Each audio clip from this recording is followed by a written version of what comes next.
let me go ahead and welcome everyone to Fresh Fiction's virtual book club.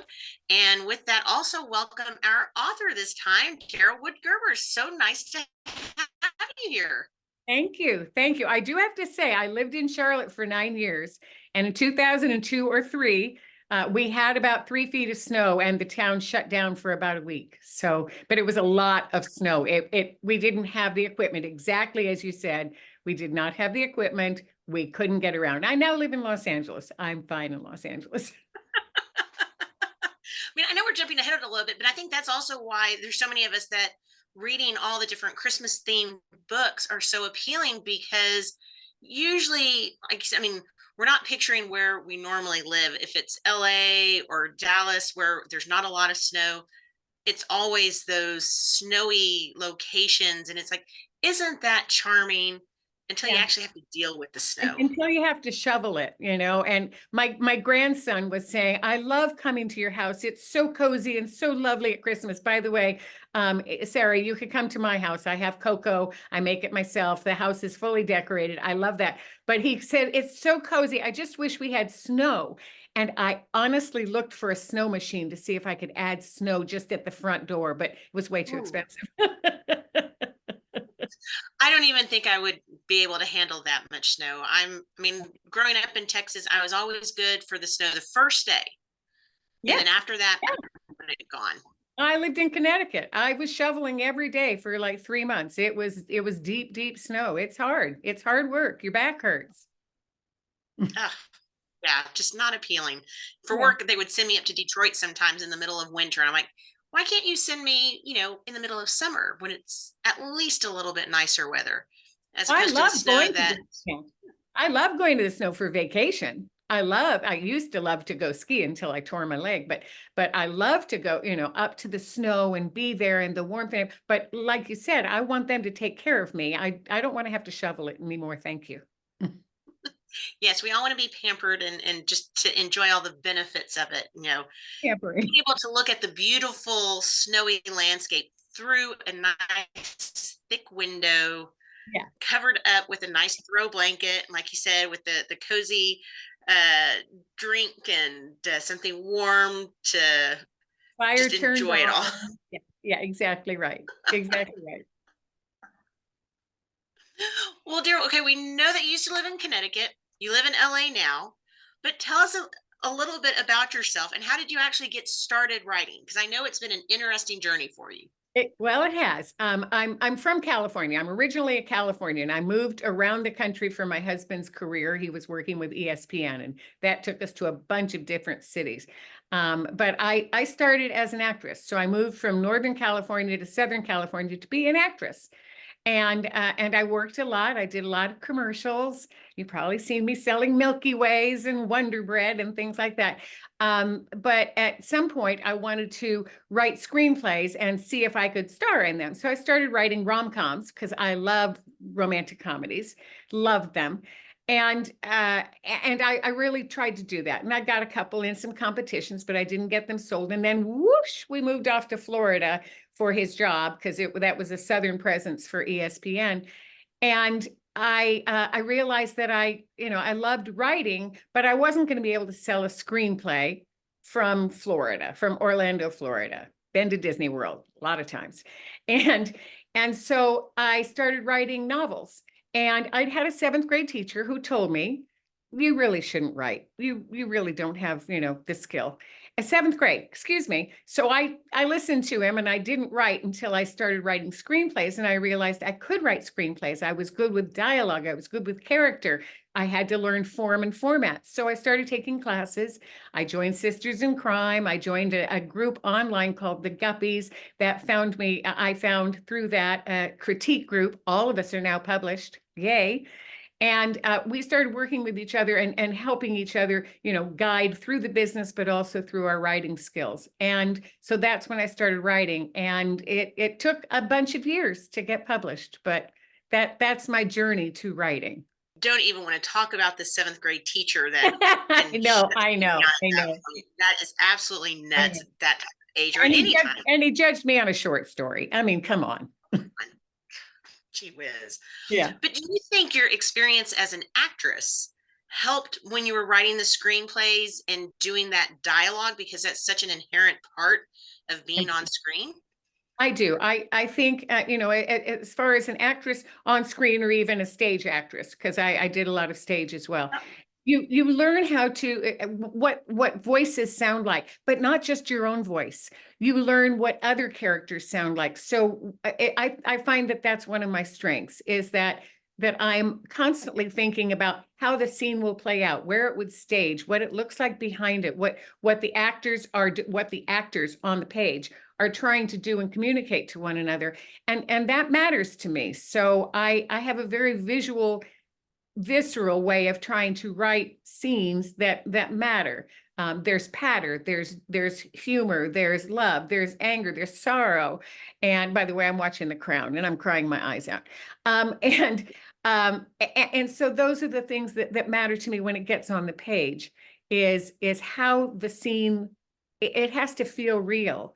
And I'm good with description, but I'm better with dialogue. I'm better with, I believe anyway, with my character interactions. And that comes from my acting. Yeah. Mhm.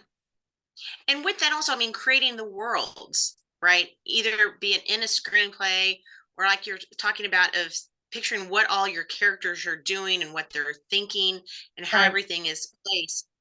Mm, transferring that into your novels, I Right. would think it is such a critical element, especially with the cozies that you've done, right?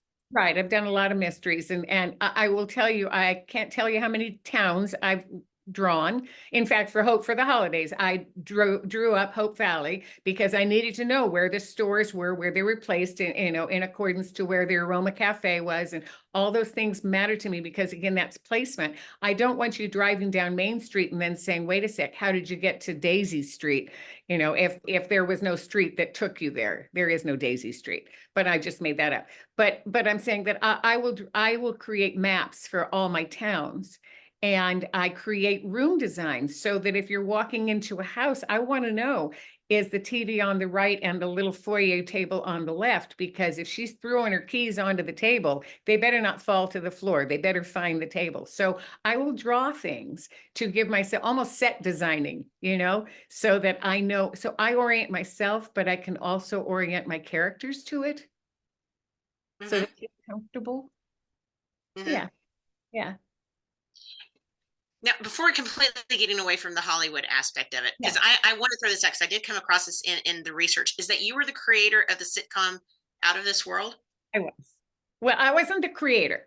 Okay. I came Because I up. remember the series with Evie and Donna and the It's I a remember wonderful this one. series. It's a wonderful series, and she was so good, and Donna Pescow was so good.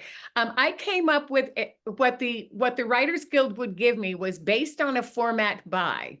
So I came up with what was considered the Bible for the series, and that was who Evie was, who the father was, who the child was, where they lived, what special she had skills, that the child had skills sort of like Samantha the witch, but she also had some other skills because she could talk to an outer space father.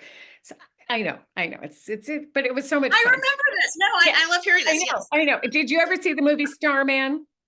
Yes. Okay, Yes. Starman I love with Bridges. Okay, and I love that movie, and so that's what I tried to combine. So I came up with that whole format of it, but other people got to write it and put it into pilot form and everything else. So I didn't get originated by, Okay. if that makes So what any. was that like of having come up with the general idea, but then having to hand it off to others to then further develop to actually get it onto the Okay, so screen and the what's your different next question? Let's episodes? just bypass that answer. Can we bypass that answer? It didn't feel good. It did not feel good. But you get over it, you move on. So it did not feel good. I With was not a skilled author at the time, and so it didn't feel good. mhm. Mm. But with that, you've created all these other worlds now Yeah, that we I have. do get a chance to regularly dip into.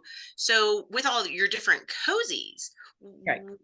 creating maps of each of these different worlds, what is that? I mean, are you developing all of that from scratch with each different series then? Yeah, the only series that I used a real town in my cozy mysteries. Okay, my traditional mysteries. If somebody doesn't understand what a cozy is, in my traditional mysteries, the only real town I have is Carmel, which is for my fairy garden mysteries. But I created a town for my cookbook nook mysteries, and that is on the coast of California, north of where the fairy gardens are set in Carmel. So north of there, I created a little town in Ohio. Okay, so who was from Cleveland out there? And I created a little town for my cheese shop mysteries, which I wrote as Avery Ames. And that was just so much fun because I created a town that was in Providence. Well, there is a ghost town, Providence, in Ohio, but that's not the town I used. So I created that town and had to create the cheese shop itself and how you walked in and what was on the left, what was on the right. A girlfriend of mine, love her dearly, but she fought me and she said, no, that's on the left. I said, no, I've got the map. You want to see my map? I write it according to my map, and that's on the right and that's on the left. So she said, really? I said, read it again, I'll tell you. So it was cute. But yeah, I created maps for everything. Now I have written some suspense. Those are set in real places. Real Lake Tahoe, real San Francisco. Well, San Francisco hasn't been published yet. Real New Orleans is coming out in January. So I've created I use real towns for my suspense, but I've created fictional towns because cozy Main Street doesn't exist all over the world. So you sort of have to make that up. Almost like, a same thing for Hope for the Holidays. I created Hope Valley, which is just a knockoff of a darling town in Oregon, but you won't find it on a map. With all of these different series, are you a plotter or a pantser as you're writing the actual story? Be it either the cozies, the suspense, or the romance? Yeah, I'm a plotter. I didn't start out as a plotter, but I became a plotter because I realized if you have deadlines that you have to meet, which I do about every 6 months, I have to turn in a book. I have to have a plan. And the only way to get there is to have a map of where I'm going. So I'll plot, like 28 to 30 to 40 chapters, depending on the length of it. But I consider it sort of like a map of taking a trip. You might go from California to New York. You're going up through, this town right in the middle of the United States. But you might get there and say, oh, but I really need to see, I need to go up to, I go down to Yosemite and up to another national park, and I need to go down and ride the roller coaster in St. Louis. So those kinds of things are diversions. And when you're writing this, you throw them in, but you may not remember all of them or get to all of them, or something may come up and you say, no, I really do have to make that. So that's where I become a pantser, because and what that means for those that are uninitiated on that, it just means you're going with your gut. And sometimes a character will say, you forgot me. I need to go to that store and I need to go pick something up. And by the way, in the same time, I'm going to find a clue while I'm there. So those things can be thrown in at the last, but you still need to know you're going from San Francisco to New York and where you're winding up. So I always know the ending. I always know who did it. I always know who my suspects are. I always know what their motives are. And I always know what their secret is, because almost everyone has a secret. So those are the things that I start out that are my basis. I create a map, and then it can flex its muscles a little bit. It can fluctuate. And how does that then come into play when you're writing series with multiple books?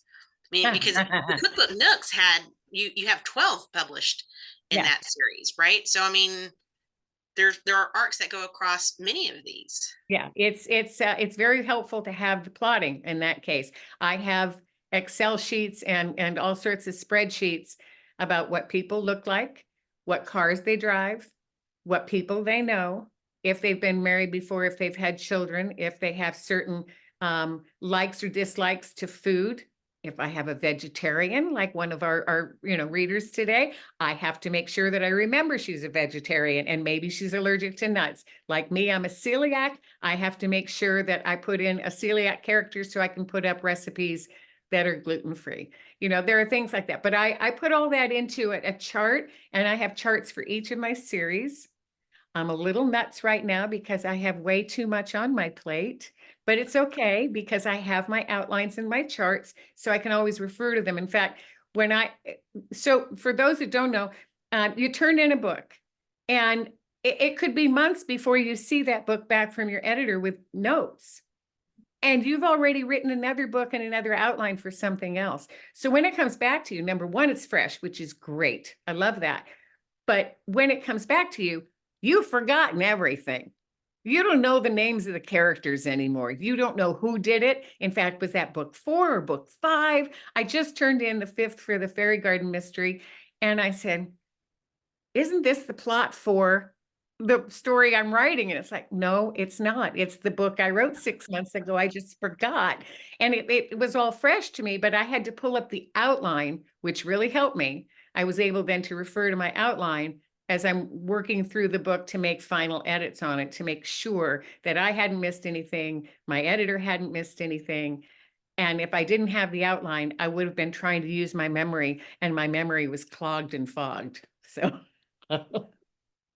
Do you have other tricks to get you into the right headspace? Because I read that a lot of times you consider yourself almost as two different people when you're writing your cozies versus your harder psychological thrillers. Mhm. And now, of course, you throw in the romance, Oh, man. yet another personality, right? So, how do you get into the right headspace when you're doing the writing? And I guess also when you're having to go back and do the editing for those, because they each Yeah, have such a different time. yeah, they do. Sometimes it's music. I love listening to music. And so when I'm working on my romance, I put on romantic songs, and in Hope for the Holidays, it was all Christmas songs. So, I was playing Christmas songs all the way through it. And mostly I would play instrumental Christmas, like Kenny, not Kenny Loggins, Kenny. Oh, Kenny G? Thank you. Kenny Loggins has some Christmas music, and I love Kenny Loggins, but it's not my favorite Christmas music. But Kenny G plays all the classics, and they're beautiful saxophones. So I'll listen to that when I'm doing my romance. When I'm doing suspense, I have a list that is really suspenseful music. A lot of it is movie themes. I'll listen to Mission Impossible movie theme, and the movie themes from Star Wars and everything else, because they're very powerful, and they get my body into a more rhythmic dum dum dum dum. Everything has to move. And then when you're doing cozies, it's just sort of light, easy music that I'll listen to. I love um, uh, Secret Garden. Secret Garden, it just has this a gentle way of making me feel like I'm in a gentle place. So I use music. What was the inspiration behind the Hope for the Holidays? Because one of the things that I really loved about this novel is it's really kind of almost the real world elements that you've brought into it, meaning that these are characters that have, I mean, the hero and heroine, they're not out of the first blush of youth, right? I mean, they have gone through some things here, right? And there's various real world challenges that are inherent in throughout the story that they're having to overcome on their journey for love. Yeah. When I was writing rom-coms, because that's where I started with screenplays, I started writing rom-coms. This story came to me because I was at the gym, and there was a woman, and I'm not giving anything away by saying this, but there was a woman that was there, and she was getting into, I just seen her working out and showering and everything else, and she was putting on her suit and beautiful silk blouse and everything else, and she's going out to her car, and she gets in her car, and it's filled with her worldly goods, filled. And I went, huh, she has to choose between insurance and a rent and get into her job. And my heart broke. And yet I was so enthralled with her strength. Mhm. Sorry, I'm gonna cry right now. But she gave me a character that it never left me. I just wanted to write about this woman that had that kind of strength. And as far as Steve is concerned, he's a newscaster. Well, I ran into all sorts of sports newscasters when I was working with my husband in ESPN. And there were a couple of guys that I just loved, and that's who he reminded me of. But these guys and women too, you get to 38, 39, you're toast, because you're not young enough anymore. And that's just a terrible thing because 40, come on, 40 is the new 30, 60 is the new 20. I mean, come on, 40 years old and you're over the hill, but they get pushed out for younger faces, younger vibes. And I wanted to deal with that, that sort of thing for him. And so that, that was fun to deal with, is that he hadn't found the love of his life. He'd been dumped by what he thought was supposed to be the love of his life. And he had these wonderful, wonderful family, that supported him. And his brother, well, his brother just reminds me of someone that's in my family. So I love his brother Lincoln, and I think Lincoln is there to show Steve's humanity. Mm-hmm. Are you planning on writing more romances? Well, so I hadn't thought about it. I did. No, that's not true. I have a romance that I'd written as a screenplay, and I wanted to turn it into a book. And I was turning it into a book. I've been spending the last couple months. I write during the day, my serious stuff that I get paid for. But at nighttime, sometimes a glass of wine and writing for an hour, something. That's how I really got Hope written. Was I spent a year taking it from the screenplay, that idea that I had, and just saying, you know what, I'm just going to go write this for an hour each night. And I would just, it would be like putting a nice little, blanket around myself and getting into love instead of mystery and killing people. Yeah. Hello. So, so I've got this other one, and it has time travel and some magical elements to it. But the other night I was thinking, you know what this really should be? And kid you not. All right, what if I put it at Christmas time? And so I may be writing Christmas romances in the future, because I like how I felt when I wrote Hope for the Holidays. I like writing about Christmas because I find it a very hopeful time. Mm-hmm. And so I started rewriting it, that book called Timeless. And obviously, if it's going to be a Christmas one, it'll have to have a different title. But it was getting so serious, and I thought, how can I lighten this up a little bit? And Christmas came to me, and I went, maybe that's what I'm supposed to do. And then a new idea came to me today, and was like, oh, I'm so excited. I wrote it right down and then put it on my desktop, because I can't write it right now. I've got other things to do, but I think that'll make one too. So there might be 3 in my, in my repertoire at this point. Oh, fantastic. And we always love a good Christmas setting book. It just kind of, I think we've talked about it so often in some of our different book clubs. It just, brings a smile to the face and just gets you a little bit more in the mood for whatever that season is. Yeah, it Right. does. Yeah. Yeah, I think that, immediately it evokes music that people think of, as Sarah said, the decorations, the warm fire, the smells of, cinnamon, or scent, I should say, not smells. The taste of eggnog and hot cocoa, just little things like that that sort of warm the soul. And I've noticed on Hallmark movies now, they're throwing in the ones for Hanukkah and the ones for other holidays and everything else, and all of a sudden they've got these romances that are all about the Oktoberfest, and there are ones that are all about Valentine's Day, and those all make total sense to me. But they've themed them now, because there are things about Oktoberfest that give you warm fuzzies, and there's obviously things about Valentine that give you the warm fuzzies, but they figured it out for the summer too. So they've got their clumps of how romance should come out. I find Christmas is the one that is drawing me the most. So, Well, speaking of themes, since we are in December, want to do some themed fresh fiction facts with you. okay. And these are some quick questions, typically off the top of your head, but they are going to be Christmas and holiday themed to start off with. Okay. Okay, I'm ready. So, starting off a little bit easy, are you a fan of white or colored Christmas lights? I have white Christmas lights. I started with color, but my husband wanted white, and we switched to white, and I do love white now. They're A like fairy. real tree or fake tree? Well, I always had a real tree. My husband passed away, and I just couldn't carry the big tree on my own anymore. And so I went to the fake tree, and it still looks adorable, so I'm okay with it. But I do like scented candles. For Christmas gifts, Christmas Eve or Christmas morning? Christmas morning. after brunch. What's the best thing to find in your Christmas stocking? A new contract. You go with that. Yep. What is your favorite holiday tradition? I love Christmas Day. It's a tradition because it's brunch, it's presents, we play games all afternoon, and then we do dinner. So it's just a full flurry of family, and I really enjoy that. When do you start decorating for Christmas? Well, so I used to start on December 1st, Okay. but again, since so my grandson, my grandnephews, it's my nephew is like my son, okay, and he lives in Northern California. They come down for Thanksgiving, and the boys now are 13, 11, and 6 this week. And last year they came down and they said, when do you put your Christmas things up? And I said, well, I usually wait till December 1st.